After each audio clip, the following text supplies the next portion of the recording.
Let us continue gaseous state. In the gaseous state, molecular velocities பத்தி நம்ம பார்த்துனுக்குறோம்.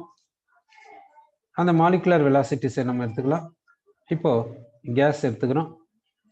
கேஸ்ல வந்து நிறைய மாலிகுல்ஸ் இப்படி இருக்குது. இப்போ இந்த நிறைய மாலிகுல்ஸ் இருக்கும்போது இந்த மாலிகுல்ஸ்க்கு இடையில ரேண்டமா கொலிஷன்ஸ் நடக்குது. கொலிஷன்ஸ் நடக்கிறதுனால மாலிகுல்ஸ்க்கு இடையில எனர்ஜி டிரான்ஸ்ஃபர் நடக்குது. அதனால வெலாசிட்டி ஆஃப் மாலிகுல்ஸ் பார்த்தீங்கன்னா மாறினே இருக்கும், சேஞ்ச் ஆகினே இருக்கும். வெலாசிட்டி பார்த்தீங்கன்னா சேஞ்ச் ஆகினே இருக்கும். இப்போ இந்த கேஸ்ல சப்போஸ் C1 வெலாசிட்டி இருக்குதுன்னு வச்சுக்கோங்க. C1 வெலாசிட்டிக்கு certain suppose N1 molecules இருக்குதுன்னு வச்சுக்கோங்க. C2 மாலிகுல்ஸ்ல C2 வெலாசிட்டிக்கு N2 மாலிகுல்ஸ் இருக்குதுன்னு வச்சுக்கலாம். N2 மாலிகுல்ஸ்க்கு வெலாசிட்டி என்ன இருக்குதுன்னா C2 வெலாசிட்டி இருக்கிறதா வச்சுக்கலாம். அது போல C3 வெலாசிட்டி இருக்கிறது N3 மாலிகுல்ஸ்க்கு C3 வெலாசிட்டி இருக்குதுன்னு வச்சுக்கலாம். இது போல நிறைய வெலாசிட்டி இருக்கும். அந்த கரஸ்பாண்டிங் வெலாசிட்டிக்கு சர்டைன் மாலிகுல்ஸ் இருக்கும். இது எப்படி இருக்கும் என்றத ஒரு கிராஃப் மூலியமா மேக்ஸ்வெல் போல்ட்ஸ்மேன் கொடுத்திருக்காரு. அந்த கிராஃபை நம்ம என்னன்னு சொல்றோம்னா மேக்ஸ்வெல் போல்ட்ஸ்மேன் டிஸ்ட்ரிபியூஷன் லான்னு சொல்றோம். மேக்ஸ்வெல் போல்ட்ஸ்மேன் டிஸ்ட்ரிபியூஷன் கர்வ் அப்படி சொல்றோம். Maxwell Boltzmann distribution curve. இப்போ இந்த மேக்ஸ்வெல் போல்ட்ஸ்மேன் எதை பத்தி சொல்றாருன்னா, ஒரு கேஸ் எடுத்துக்கிறீங்க, ஏதோ ஒரு பர்டிகுலர் டெம்பரேச்சர்ல ஒரு கேஸ் எடுத்துக்கிறீங்க. ஒரு பர்டிகுலர் டெம்பரேச்சர்ல கேஸ் எடுத்துக்கும் போது அந்த மாலிகுல்ஸ்க்கும், அதாவது ஃபிராக்ஷன் ஆஃப் மாலிகுல்ஸ்க்கும் அதனுடைய கரஸ்பாண்டிங் வெலாசிட்டிக்கும் உள்ள ரிலேஷன் என்ன அன்ட்டு இவர் சொல்றாரு. கரஸ்பாண்டிங் வெலாசிட்டிக்கும் உள்ள ரிலேஷன், அதாவது இவர் எந்த ரிலேஷனை பத்தி சொல்றாருன்னா ஃபிராக்ஷன் ஆஃப் மாலிகுல்ஸ்க்கும் அதனுடைய கரஸ்பாண்டிங் வெலாசிட்டிக்கும் உள்ள ரிலேஷனை சொல்றாரு அட் எ கிவன் டெம்பரேச்சர். சரி, இப்போ ஃபிராக்ஷன் ஆஃப் மாலிகுல்ஸ்னா என்ன அப்படின்னா, இப்போ ஃபிராக்ஷன் ஆஃப் மாலிகுல்ஸ்னா இப்போ பார்க்கலாம். இப்போ fraction of molecules having velocity C1 அப்படி எடுத்துக்கலாம். having velocity C1 அப்படின்னா என்ன பண்ணனா, இங்க நியூமரேட்டர்ல என்ன பண்ணனா N1 எழுதணும். அப்படின்னா N1 என்ன அர்த்தம், இத்தனை மாலிகுல்ஸ் வந்து இந்த வெலாசிட்டியில இருக்குது. இந்த N1 என்ன, இத்தனை மாலிகுல்ஸ் வந்து இந்த வெலாசிட்டியில இருக்குதுன்னு அர்த்தம். டினாமினேட்டர்ல என்ன பண்ணனா டோட்டல் நம்பர் ஆஃப் மாலிகுல்ஸ் எழுதணும். இதுதான் fraction of molecules having velocity C1. ஓகேவா?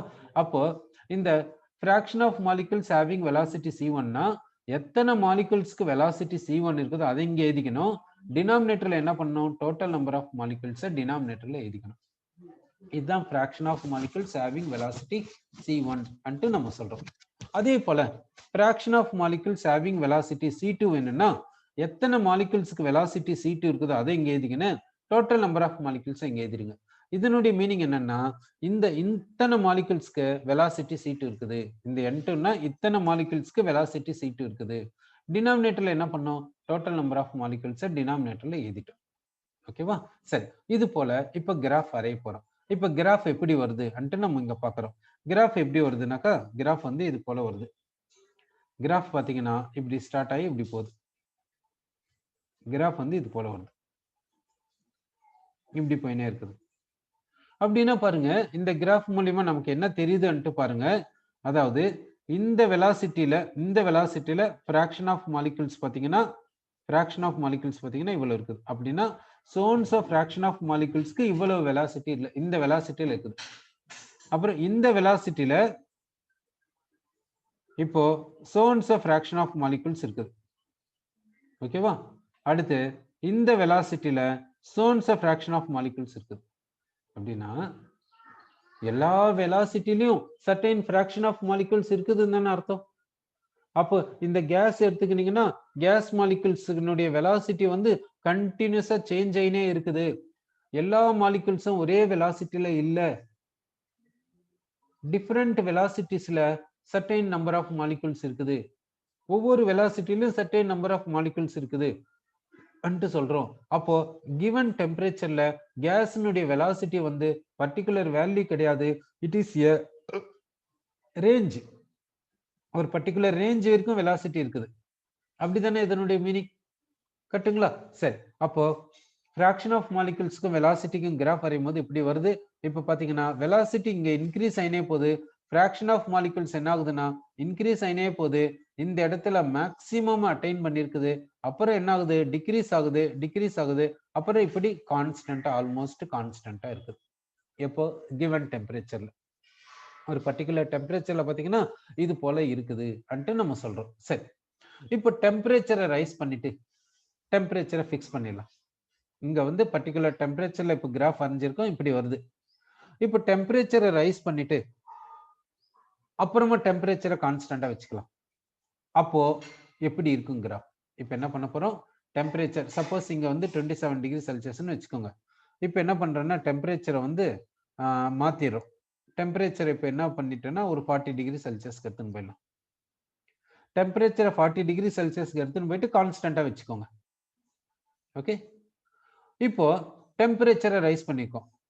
அப்படின்னா டெம்பரேச்சரை ரைஸ் பண்றேன்னா கைனடிக் எனர்ஜி என்ன ஆகுது? ரைஸ் ஆகுது. அப்போ வெலாசிட்டி ஆஃப் மாலிகூல்ஸ் என்ன ஆகும்? ரைஸ் ஆகும். அப்படிதானே அர்த்தம்? அப்போ இந்த இந்த ஃபிராக்ஷன் ஆஃப் மாலிகூல்ஸ் இந்த ஃபிராக்ஷன் ஆஃப் மாலிகூல்ஸ் இருக்குதுல்ல, இதுக்கு வெலாசிட்டி இவ்வளவு. இந்த ஃபிராக்ஷன் ஆஃப் மாலிகூல்ஸ் என்ன பண்ணும்?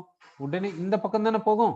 இந்த பக்கமா இருக்கக்கூடிய வெலாசிட்டிக்கு தானே போகும். ஹையர் வெலாசிட்டி சைடு தானே போகும். அப்போ டெம்பரேச்சர் ரைஸ் பண்ணா kinetic energy of molecules rise ஆகுது. வெலாசிட்டி ஆஃப் மாலிகூல்ஸ் ரைஸ் ஆகுது. கொலிஷன் என்ன ஆகும்? நம்பர் ஆஃப் கொலிஷன்ஸ் என்ன ஆகும்? மாலிகூல்ஸ்க்கு இடையில ரைஸ் ஆகும். நம்பர் ஆஃப் கொலிஷன்ஸ் மாலிகூல்ஸ்க்கு இடையில நம்பர் ஆஃப் கொலிஷன்ஸ் ரைஸ் ஆகுது.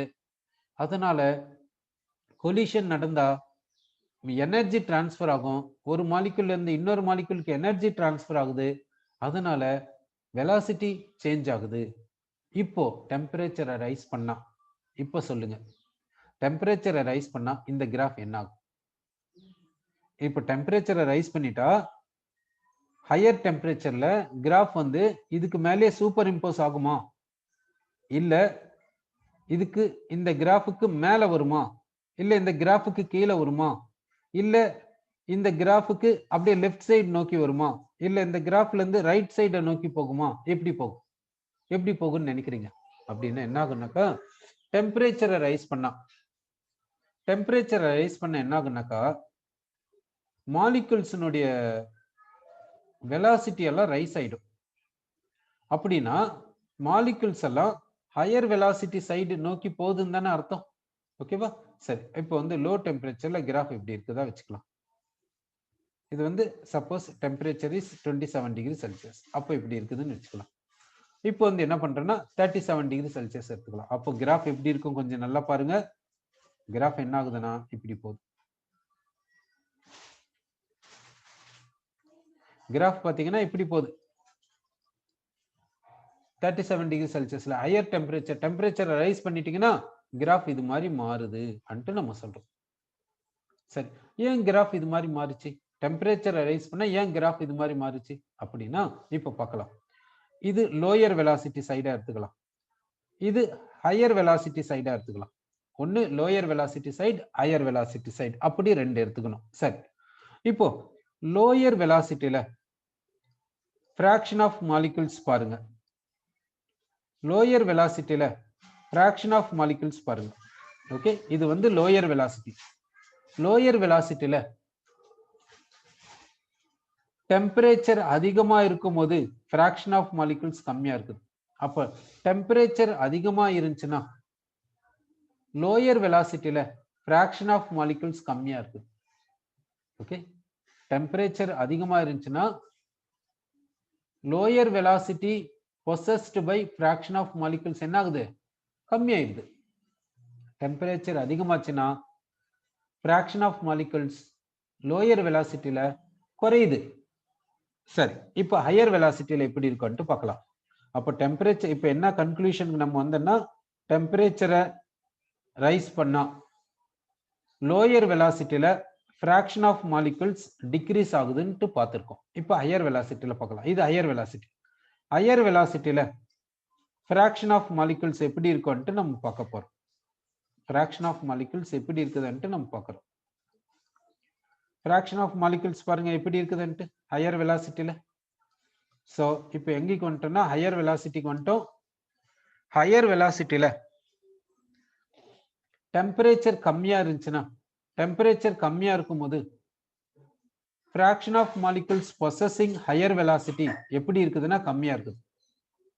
temperature அதிகமா இருக்கும்போது fraction of molecules possessing higher velocity எப்படி இருக்குதுன்னா அதிகமா இருக்குது. பாத்தீங்களா? அப்ப temperature ரைஸ் பண்ணா அதிகமான fraction of molecules எங்க இருக்குது? higher velocity ல இருக்குது. temperature அதிகமா இருக்கும்போது temperature higher இருக்கும்போது அதிகமான fraction of molecules higher velocity ல இருக்குது. குறைவான fraction of molecules lower velocity ல இருக்குது.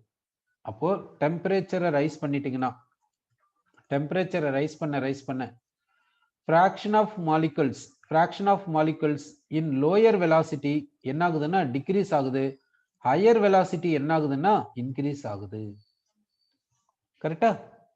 சரி. அப்போ temperature ரைஸ் பண்ண fraction of molecules decreases in lower velocity side and increases in higher velocity side அப்படி சொல்றோம். அப்போ temperature ரைஸ் பண்ணா lower velocity ல fraction of molecules என்ன ஆகுது? decrease ஆகுது.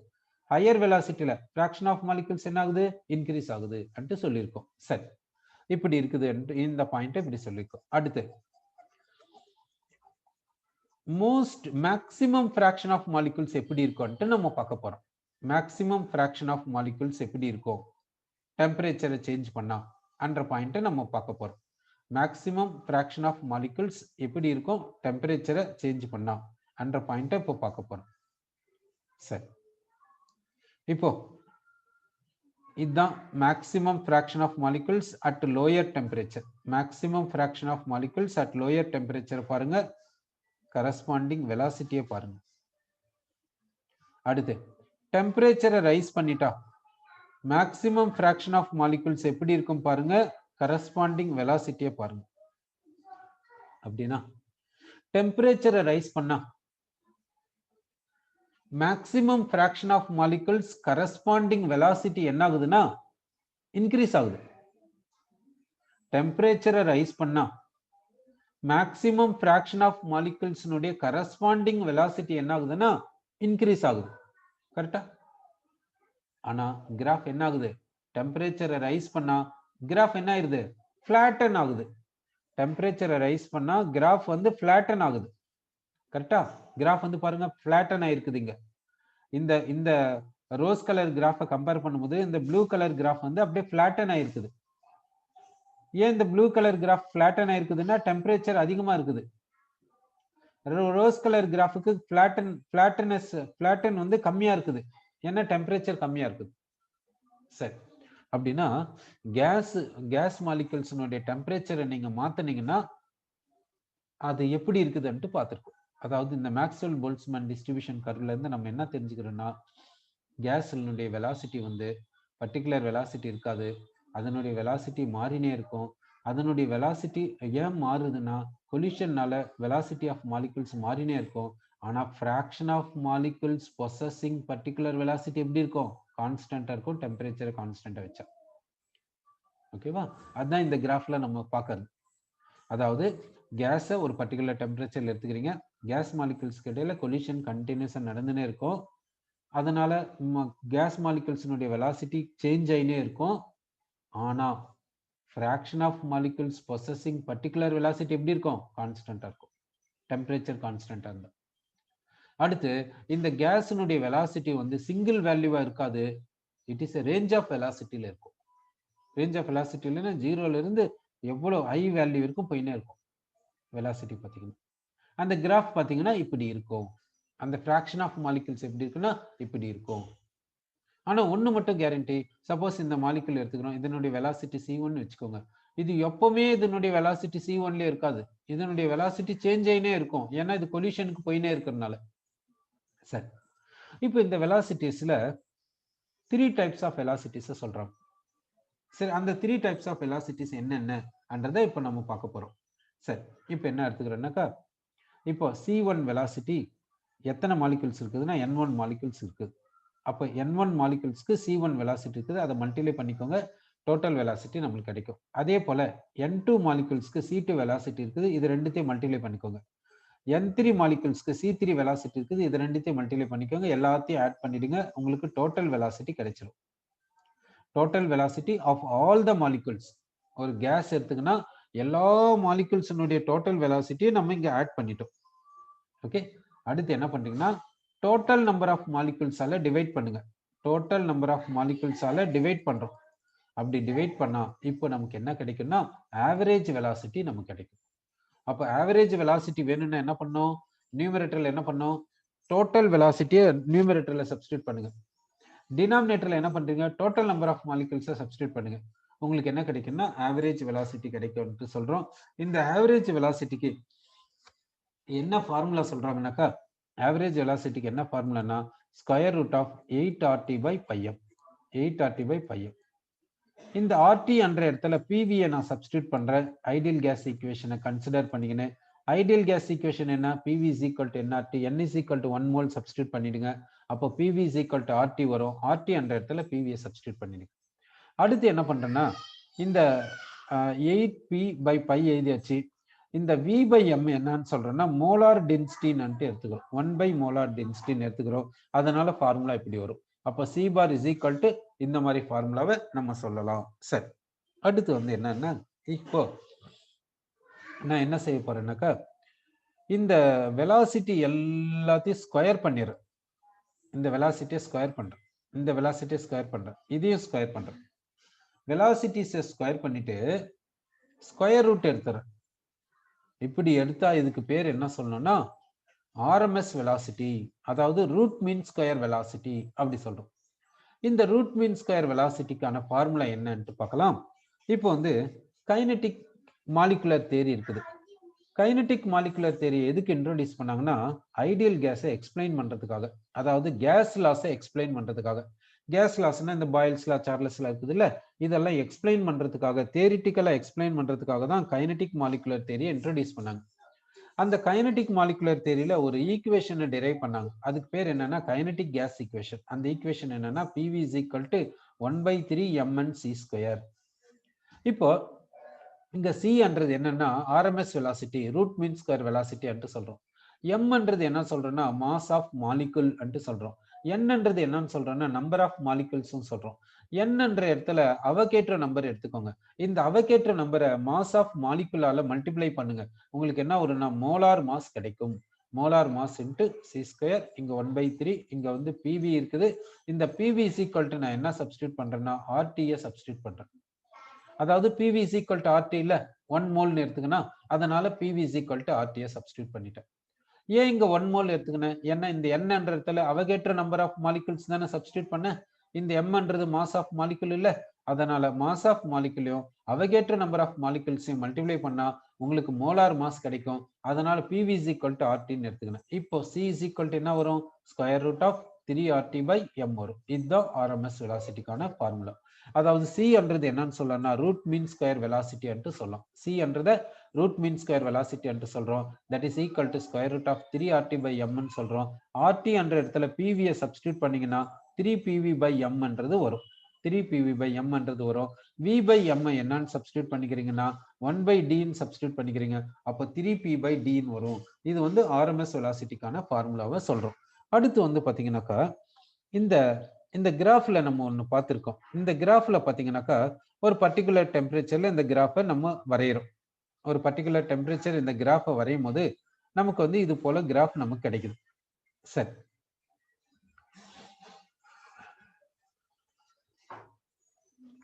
ஒரு பர்டிகுலர் டெம்பரேச்சர்ல நம்ம கிராஃப் வரைகிறோம். கிராஃப் வரைஞ்சா நமக்கு கிராஃப் இது மாதிரி கிடைக்குது அட் ஏ கிவன் டெம்பரேச்சர். இந்த மேக்ஸ்வெல் போல்ட்ஸ்மேன் டிஸ்ட்ரிபியூஷன் கர்வ்ல வந்து ஒரு பர்டிகுலர் டெம்பரேச்சர் நமக்கு கிராஃப் இப்படி கிடைக்குது. இதுல வந்து இந்த பாயிண்ட்டை பார்த்தீங்கன்னா இது வந்து மேக்சிமம் ஃபிராக்ஷன் ஆஃப் மாலிகுல்ஸை சொல்லுது. அதனுடைய கரஸ்பாண்டிங் வெலாசிட்டி வந்து இது. ஓகேவா? அப்படின்னா இந்த வெலாசிட்டியில ஃபிராக்ஷன் ஆஃப் மாலிகுல்ஸ் எப்படி இருக்குதுன்னா மேக்சிமமா இருக்குது. அப்போ மேக்சிமம் ஃபிராக்ஷன் ஆஃப் மாலிகுல்ஸ்னுடைய வெலாசிட்டி என்னன்னா இதுதான். இதுக்கு பேர் என்ன சொல்றாங்கன்னா மோஸ்ட் ப்ராபபிள் வெலாசிட்டி அன்ட்டு சொல்றாங்க. இதுக்கு பேர் என்ன? Most probable velocity. அப்போ இந்த மேக்ஸிமம் ஃபிராக்ஷன் ஆஃப் மாலிகுல்ஸ்க்கு என்னுடைய velocity, maximum fraction of molecules எந்த வெலாசிட்டியில இருக்குதோ அதை தான் என்னன்னு சொல்றாங்க? மோஸ்ட் ப்ராபபிள் வெலாசிட்டின்னு சொல்றாங்க. அதுக்கான ஃபார்முலா பாத்தீங்கன்னா Cp is equal to square root of 2RT/m. இதுதான் மோஸ்ட் ப்ராபபிள் வெலாசிட்டிக்கான ஃபார்முலா. அப்போ மோஸ்ட் ப்ராபபிள் வெலாசிட்டிக்கான ஃபார்முலா எப்படி சொல்றோம்? RT என்ற இடத்துல PV என்றதை சப்ஸ்டிட்யூட் பண்ணிக்கலாம். அப்ப இப்படி வருது.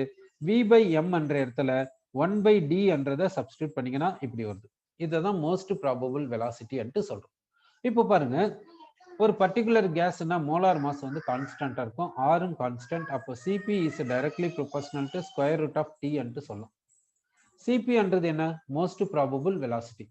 that is directly proportional to square root of T temperature. அப்போ டெம்பரேச்சரை ரைஸ் பண்ணா மோஸ்ட் ப்ராபபிள் வெலாசிட்டி என்ன ஆகும்? ரைஸ் ஆகும்.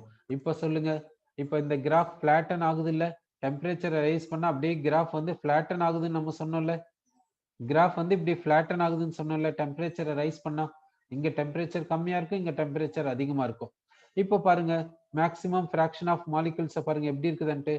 இங்க மேக்ஸிமம் ஃபிராக்ஷன் ஆஃப் மாலிகுல்ஸ் இது, இதனுடைய கரஸ்பாண்டிங் வெலாசிட்டி இது. இது வந்து மோஸ்ட் ப்ராபபிள் வெலாசிட்டி யாருக்கு? இந்த டெம்பரேச்சருக்கு. இது வந்து மோஸ்ட் ப்ராபபிள் வெலாசிட்டி யாருக்கு? லோயர் டெம்பரேச்சருக்கு. இது மோஸ்ட் ப்ராபபிள் வெலாசிட்டி லோயர் டெம்பரேச்சருக்கு. இது மோஸ்ட் ப்ராபபிள் வெலாசிட்டி ஹையர் டெம்பரேச்சருக்கு. அப்போ டெம்பரேச்சரை ரைஸ் பண்ணா மோஸ்ட் ப்ராபபிள் வெலாசிட்டி என்ன ஆகுது? ரைஸ் ஆகுது. ஏன்னா மோஸ்ட் ப்ராபபிள் வெலாசிட்டிக்கும் டெம்பரேச்சருக்கும் உள்ள ரிலேஷன் என்ன? Most probable velocity is directly proportional to square root of T. அதே மாதிரி தான் மற்றதும். ஆவரேஜ் வெலாசிட்டியும் ஸ்கொயர் ரூட் ஆஃப் Tக்கு ப்ரொபோர்ஷனலா இருக்கும். ஆர்எம்எஸ் வெலாசிட்டியும் ஸ்கொயர் ரூட் ஆஃப் Tக்கு ப்ரொபோர்ஷனலா இருக்கும் அன்ட்டு நம்ம சொல்றோம். சரி, இப்போ இந்த 3 டிஃபரெண்ட் வெலாசிட்டிஸ்க்கான ரேஷியோ எப்படி இருக்கும்ன்ட்டு நம்ம பார்க்க போறோம். இப்போ என்ன எடுத்துக்கலாம்னாக்கா, மோஸ்ட் ப்ராபபிள் வெலாசிட்டி எடுத்துக்கலாம், அடுத்து ஆவரேஜ் வெலாசிட்டி எடுத்துக்கலாம், அடுத்து ஆர்எம்எஸ் வெலாசிட்டி எடுத்துக்கலாம். மோஸ்ட் ப்ராபபிள் வெலாசிட்டிக்கான ஃபார்முலாவை சப்ஸ்டிட்யூட் பண்றோம், 2RT/m ன்ட்டு சப்ஸ்டிட்யூட் பண்றோம். அடுத்து வந்து ஆவரேஜ் வெலாசிட்டி எடுத்துக்கிறோம். ஆவரேஜ் வெலாசிட்டிக்கான ஃபார்முலா என்னன்னா 8RT/m அப்படி சப்ஸ்டிட்யூட் பண்றோம். நெக்ஸ்ட் வந்து ஆர்எம்எஸ் வெலாசிட்டி சப்ஸ்டிட்யூட் பண்றோம். அது என்னன்னா 3RT/m ஆர்எம்எஸ் வெலாசிட்டி சப்ஸ்டிட்யூட் பண்ணிட்டோம். இப்போ என்னென்ன கேன்சல் ஆகும் பாருங்க. அதாவது மோலார் மாஸ் கேன்சல் ஆகுமா? அடுத்து R கேன்சல் ஆகுமா? சரி. T கேன்சல் ஆகுமா? சரி.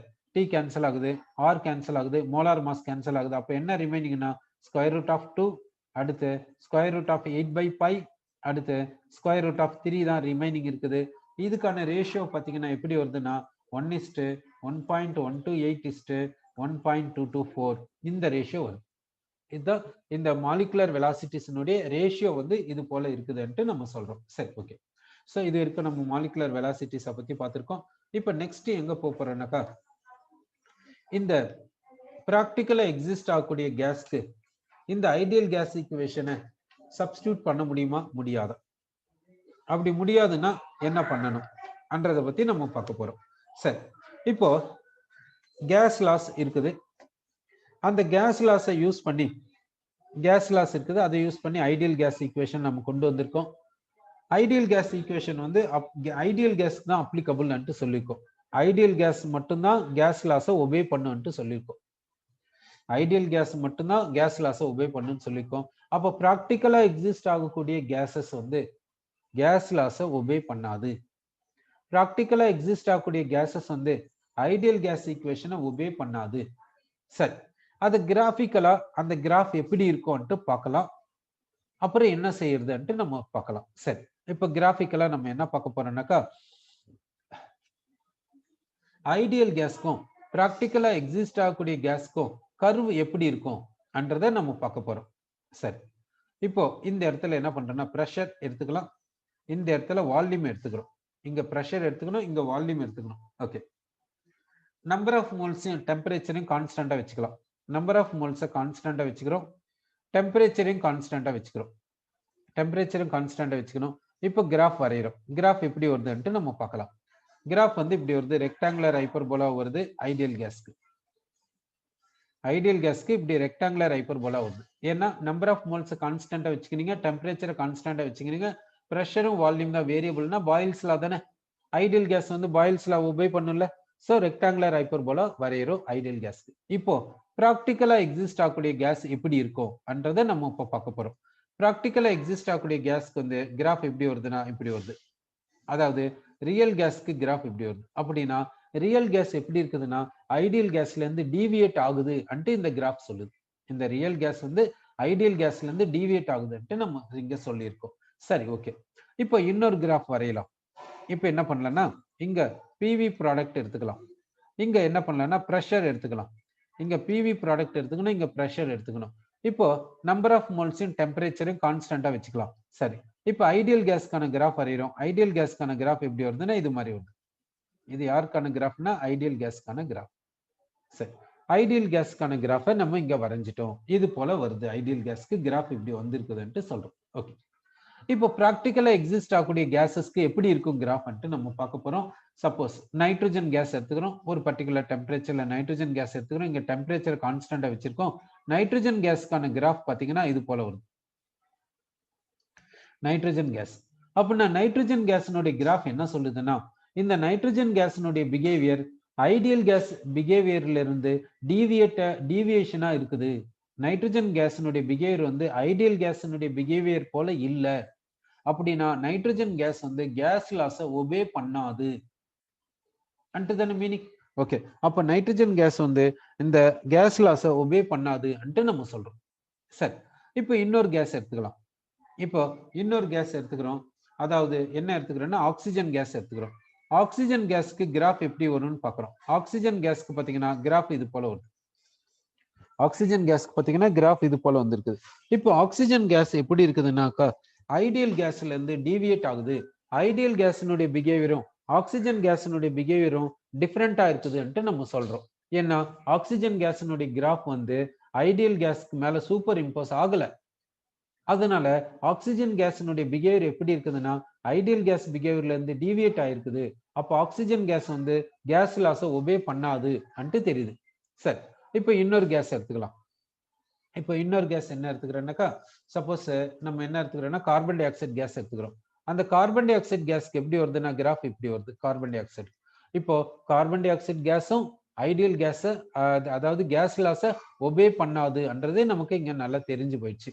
சரி, அடுத்த கேஸ் எடுத்துக்கலாம். Suppose hydrogen gas. ஹைட்ரஜன் கேஸ்க்கு கிராஃப் வரைகிறோம். கிராஃப் வந்து இப்படி வருது ஹைட்ரஜன் கேஸ்க்கு. இப்போ ஹைட்ரஜன் கேஸும் ஐடியல் கேஸை ஒபே பண்ணல, கேஸ் லாஸை ஒபே பண்ணல அன்ட்டு தெரியுது. அப்படின்னா ப்ராக்டிக்கலா எக்ஸிஸ்ட் ஆகக்கூடிய கேஸஸ் வந்து இந்த ப்ராக்டிக்கலா எக்ஸிஸ்ட் ஆகக்கூடிய கேஸ் என்ன பாரு, மெயினா நம்ம என்ன எடுத்துக்கணும், N2 எடுத்துக்கணும், O2 எடுத்துக்கணும். இந்த N2 O2 வந்து அட்மாஸ்பியரிக் ஏர்ல தானே இருக்குது. இந்த அட்மாஸ்பியரிக் ஏரை எடுத்துக்கின்னு தானே பாயில்ஸ் வந்து எக்ஸ்பெரிமெண்ட்டை கண்டக்ட் பண்ணிட்டு பாயில்ஸ் லாவை இன்ட்ரோடியூஸ் பண்ணாரு. அப்போ அட்மாஸ்பியரிக் ஏரை எடுத்துக்கின்னு பாயில்ஸ் வந்து எக்ஸ்பெரிமெண்ட் கண்டக்ட் பண்ணி பாயில்ஸ் லாவை இன்ட்ரோடியூஸ் பண்ணாரு. அதே அட்மாஸ்பியரிக் ஏர்ல இருக்கக்கூடிய நைட்ரஜன் கேஸை எடுத்துக்கின்னு தான் நம்ம கிராஃப் வரைஞ்சிருக்கோம். ஆனா அது பாயில்ஸ் லா ஒபே பண்ணலையே. அப்படின்னா ஏன் ஒபே பண்ணல அண்ணும்போது அந்த கைனடிக் மாலிகுலர் தியரியில இருக்கக்கூடிய அந்த அசம்ஷனை கொஞ்சம் யோசிச்சு பாருங்க. எந்த கேஸ் வந்து கேஸ் லாஸை ஒபே பண்ணும்னா எந்த கேஸ் மாலிகுல்ஸ்க்கு இடையில இன்ட்ராக்ஷன் இல்லையோ அந்த கேஸ் தான் கேஸ் லாஸை ஒபே பண்ணும். அதுதான் ஐடியல் கேஸ். ஆனா ப்ராக்டிக்கலா எக்ஸிஸ்ட் ஆகக்கூடிய எல்லா கேஸஸும் பாத்தீங்கன்னாக்கா அதை வந்து லிக்விஃபை பண்ண முடியும். ப்ராக்டிக்கலா எக்ஸிஸ்ட் ஆகக்கூடிய எல்லா கேஸஸையும் நம்மளால லிக்விஃபை பண்ண முடியும். அப்போ லிக்விஃபை பண்றோம்னாக்கா கேஸ் மாலிகுல்ஸ்க்கு இடையில அட்ராக்ஷன் இருக்குதுன்னு தானே அர்த்தம், இன்ட்ராக்ஷன் இருக்குதுன்னு தானே அர்த்தம். அந்த எக்ஸ்டென்ட் ஆஃப் அட்ராக்ஷன் எப்படி இருக்குன்னு நினைக்கிறீங்க? கண்டிஷனை மாத்தினீங்கன்னா எக்ஸ்டென்ட் ஆஃப் அட்ராக்ஷனும் மாறிடும், மேக்னிடியூட் ஆஃப் அட்ராக்ஷனும் மாறிடும். இப்போ நைட்ரஜன் கேஸ் எடுத்துக்கோங்க, அதனுடைய டெம்பரேச்சரை சேஞ்ச் பண்ணுங்க, நைட்ரஜன் கேஸ் மாலிகுல்ஸ்க்கு இடையில இருக்கக்கூடிய அட்ராக்ஷன் வந்து அட்ராக்ஷன் மேக்னிடியூட் சேஞ்ச் ஆகும். ஓகேங்களா? சரி, அப்போ வந்து இதுல இருந்து நமக்கு என்ன தெரியுதுன்னா ப்ராக்டிக்கலா எக்ஸிஸ்ட் ஆகக்கூடிய எல்லா கேஸஸும் ஐடியல் கேஸ் பிஹேவியர்ல இருந்து டீவியேட் ஆகுது. அதாவது கேஸ் லாஸ்ல இருந்து டீவியேட் ஆகுது என்று சொல்றோம். அப்படின்னா அப்ப கேஸ் லாஸ் எதுக்கு வச்சுக்கணும்? கேஸ் லாஸ் எதுக்கு? கேஸ் லாஸை யூஸ் பண்ணி நம்ம என்ன பண்ண போறோம்? ப்ராக்டிக்கலா எக்ஸிஸ்ட் ஆகக்கூடிய எல்லா கேஸஸுமே கேஸ் லாஸை ஒபே பண்ணல. ஆனா ஒவ்வொரு கேஸும் ஒரு பர்டிகுலர் கண்டிஷன்ல ஐடியல் கேஸை ஒபே பண்ணும், கேஸ் லாஸை ஒபே பண்ணும். ஒரு பர்டிகுலர் கண்டிஷன்ல கேஸ் லாஸை ஒபே பண்ணும் ஒவ்வொரு கேஸும். அது இல்லாம இந்த ஐடியல் கேஸ் எப்படி இன்ட்ராக்ஷன் கிடையாது, இன்ட்ராக்ஷன் இல்லைன்னா இப்படி இருக்கும் பிஹேவியர் அன்ட்டு சொல்லுது. இப்போ ஒரு கேஸ் எடுத்துக்கணும்னா அந்த கேஸ்ல மேக்னிடியூட் ஆஃப் அட்ராக்ஷன் வந்து எல்லா கண்டிஷன்லயும் சேமா இருக்குதா? இல்லையே. அப்படின்னா இந்த கேஸ் லாஸை ஒரு நியூட்ரலா சொல்லலாம்ல, அதனால கன்சிடர் பண்ணலாம். சரி, ஓகே. இப்போ வந்து அப்படின்னாக்கா இப்போ ப்ராக்டிக்கலா எக்ஸிஸ்ட் ஆகக்கூடிய கேஸஸ்க்கு அப்போ ஐடியல் கேஸ் ஈக்குவேஷனை நம்ம இன்ட்ரோடியூஸ் பண்ண முடியாது. அப்போ ஐடியல் கேஸ் ஈக்குவேஷன்ல ஒரு கரெக்ஷன் டேர்மை இன்ட்ரோடியூஸ் பண்ணாதான் நம்ம வந்து ப்ராக்டிக்கலா எக்ஸிஸ்ட் ஆகக்கூடிய எல்லா கேஸஸ்க்கும் நம்ம ஈக்குவேஷனை சப்ஸ்டியூட் பண்ண முடியும். சரி, இப்போ நான் என்ன எடுத்துக்கிறேன்னா PV is equal to nRT எடுத்துக்கிறேன். இது யாருக்குன்னா ஐடியல் கேஸ். இது வந்து ஐடியல் கேஸ்க்கு எடுத்துக்கிறேன். ப்ராக்டிக்கலா எக்ஸிஸ்ட் ஆகக்கூடிய எல்லா கேஸஸ்க்கு வேணும்னா இங்க கரெக்ஷன் டேர்ம் இன்ட்ரோடியூஸ் பண்ணிடுறோம். இது போல இன்ட்ரோடியூஸ் பண்ணிட்டோம். இது வந்து யாருக்குன்னா ரியல் கேஸஸ். இப்போ இங்க இன்ட்ரோடியூஸ் பண்ண கரெக்ஷன் டேர்ம் என்னன்னாக்கா அதுக்கு பேரு கம்ப்ரசிபிலிட்டி ஃபேக்டர். இங்க இன்ட்ரோடியூஸ் பண்ண கரெக்ஷன் டேர்ம் வந்து Z. அந்த Zக்கு என்ன பேருன்னா கம்ப்ரசிபிலிட்டி ஃபேக்டர் என்று சொல்றோம். இந்த கம்ப்ரசிபிலிட்டி ஃபேக்டருக்கு என்ன டெஃபினிஷன்னாக்கா volume of real gas by volume of ideal gas அப்படி சொல்றோம். அதாவது என்ன பண்றீங்கன்னா இந்த ரெண்டு பிரஷரும் ஈக்குவலா வைங்க, இந்த ரெண்டு பேருடைய டெம்பரேச்சர் ஈக்குவலா வைங்க, நம்பர் ஆஃப் மோல்ஸ் ஈக்குவலா வைங்க, R வந்து கான்ஸ்டன்ட், அதனால அதை விட்டுருங்க. இப்படி இருந்தா Z எப்படி இருக்குன்னா Z இஸ் ஈக்குவல் டு என்னன்றனா இந்த வால்யூம் ஆஃப் இந்த real gas by volume of இந்த ஐடியல் கேஸ் என்று சொல்றோம். ஸோ இசட்டுக்கான டெஃபினிஷன் எப்படி சொல்றாங்கன்னா Z வந்து compressibility factor that is equal to volume of real gas by volume of ideal gas அப்படி சொல்றோம். இதுதான் Z. ஓகே, ஸோ இசட்ன்றது கம்ப்ரசிபிலிட்டி ஃபேக்டர், அதை வந்து என்ன சொல்றோம்னா volume of real gas by volume of ideal gas அன்ட்டு நம்ம சொல்றோம். சரி, இப்போ இசட்டுக்கான பாசிபிலிட்டி என்ன? ஒன்னு வந்து Z இஸ் ஈக்குவல் டு 1, அடுத்து வந்து Z இஸ் கிரேட்டர் தேன் 1, அடுத்து வந்து Z இஸ் லெஸ் தேன் 1. இது போல இசட்டுக்கான பாசிபிலிட்டி. ஓகேவா? இப்போ Z is equal to volume of real gas by volume of ideal case சொல்லிக்கோ. இப்போ இசட்டுக்கான பாசிபிலிட்டிஸை கொடுத்துருக்கோம். இப்போ Z is equal to 1ன்னா Z is equal to 1ன்னா அதனுடைய மீனிங் என்னன்னாக்கா volume of ideal case, volume of ideal case equal to volume of real case. Z is greater than 1ன்னாக்கா volume of real gas is greater than volume of ideal gas அப்படி சொல்லும். ஓகேவா? Z is greater than 1 அப்படின்னா volume of real gas is greater than volume of ideal gas சொல்லும். Z is less than 1ன்னா என்ன சொல்லனா volume of real gas is less than volume of ideal gas அன்ட்டு சொல்லலாம். இதனுடைய மீனிங் என்ன அன்ட்டு பாத்தீங்கன்னா இங்க வால்யூம் ஆஃப் ஐடியல் கேஸும் வால்யூம் ஆஃப் ரியல் கேஸும் ஈக்குவல் அப்படின்னா ரியல் கேஸ் எப்படி பிஹேவ் பண்ணுதுன்னா ஐடியல் கேஸ் எப்படி பிஹேவ் பண்ணுதோ அது போல ரியல் கேஸ் பிஹேவ் பண்ணுது. ஐடியல் கேஸ் மாலிகுல்ஸ் இடையில அட்ராக்ஷன் கிடையாது, அட்ராக்ஷன் கிடையாது. அதே மாதிரி ஐடியல் கேஸ் மாலிகுல்ஸ் இடையில ரிப்பல்ஷன் கிடையாது. அதே போலதான் ரியல் கேஸ். இந்த ரியல் கேஸ் மாலிகுல்ஸ் இடையிலயும் அட்ராக்ஷன் இல்ல, ரிப்பல்ஷன் இல்ல. எப்போ? இந்த மாதிரி நேரத்துல Z இஸ் ஈக்குவல் டு 1 இருந்தால், கம்ப்ரசிபிலிட்டி ஃபேக்டர் 1 இருக்கும்போது ரியல் கேஸ் மாலிகுல்ஸ் பிராக்டிக்கலா எக்ஸிஸ்ட் ஆகக்கூடிய கேஸ் மாலிகுல்ஸ் இடையிலையும் இன்ட்ராக்ஷன் நெக்லிஜிபிளா இருக்கும், இன்ட்ராக்ஷன் இருக்காது அன்ட்டு சொல்றோம். சரி, இப்போ Z வந்து கிரேட்டர் தேன் 1 இருக்குது. Z வந்து கிரேட்டர் தேன் 1 இருக்குதுன்னா ரியல் கேஸ்னுடைய வால்யூம் வந்து ஐடியல் கேஸை விட அதிகமா இருக்குது. அப்படின்னா இங்க மாலிகுல்ஸ் இடையில டிஸ்டன்ஸ் எப்படி இருக்கணும்? இதை விட யோசிச்சு பாருங்க. ஏன்னா நம்பர் ஆஃப் மோல்ஸ் ஈக்குவலா தானே எடுத்துக்கணும். இப்ப இங்க நம்பர் ஆஃப் மோல்ஸ் ஈக்குவலா எடுத்துக்கிறோம். Number of moles same, temperature same, pressure same. அப்படி பண்ணும்போது தானே Z இஸ் கிரேட்டர் தேன் 1 வந்துச்சு. அப்போ வால்யூம், இதனுடைய வால்யூம் வந்து அதிகமா இருக்குது இதை விட. அப்படின்னா இங்க மாலிகுல்ஸ் இடையில டிஸ்டன்ஸ் அதிகமா இருக்கும் இதை விட. மாலிகுல்ஸ் இடையில டிஸ்டன்ஸ் அதிகமா இருக்குதுன்னா மாலிகுல்ஸ் இடையில எது டாமினண்டா இருக்கணும் யோசிச்சு பாருங்க. அட்ராக்ஷன் டாமினண்டா இருக்குமா இல்ல ரிப்பல்ஷன் டாமினண்டா இருக்குமா யோசிச்சு பாருங்க. இங்க மாலிகுல்ஸ் இடையில டிஸ்டன்ஸ் அதிகமா இருந்தா தானே இதனுடைய வால்யூம் இதை விட அதிகமா இருக்கும். அப்போ இந்த மாலிகுல்ஸ் இடையில எந்த இன்ட்ராக்ஷன் இருந்தா இங்க மாலிகுல்ஸ் இடையில டிஸ்டன்ஸ் அதிகமா இருக்குது இந்த மாலிகுல்ஸை விட.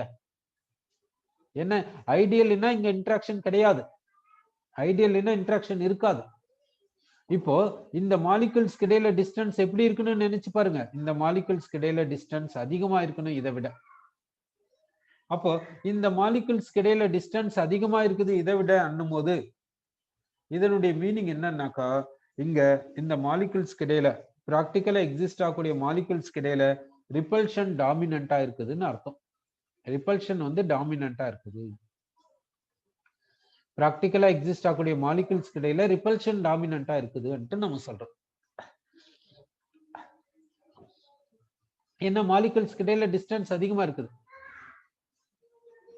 கரெக்டா? சரி.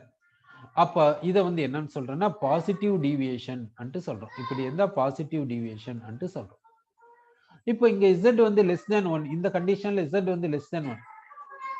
ரியல் கேஸ்க்கு வால்யூம் எப்படி இருக்குதுன்னா ஐடியல் கேஸ்னுடைய வால்யூமை விட கம்மியா இருக்குது. அப்படின்னா இங்க மாலிகுல்ஸ் இடையில டிஸ்டன்ஸ் எப்படி இருக்கணும்? கம்மியா இருக்கணும்.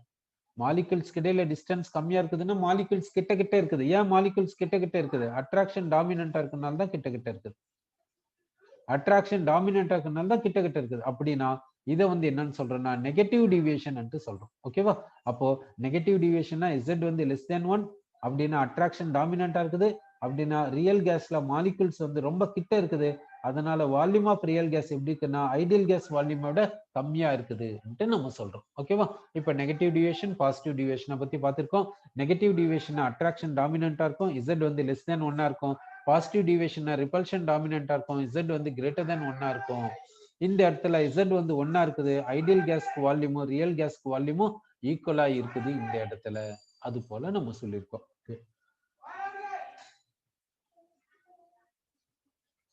இப்போ கம்ப்ரசிபிலிட்டி ஃபேக்டரை வச்சு கிராஃப் வரைஞ்சு பார்க்கலாம். கம்ப்ரசிபிலிட்டி ஃபேக்டர் வச்சு கிராஃப் வரைஞ்சு பார்க்கலாம். எப்படி இருக்கும் கிராஃப் வந்து ஐடியல் கேஸ்க்கும் ரியல் கேஸ்க்கும் கிராஃப் வந்து எப்படி இருக்கும் என்றதை பத்தி நம்ம பார்க்க போறோம். சரி, இப்போ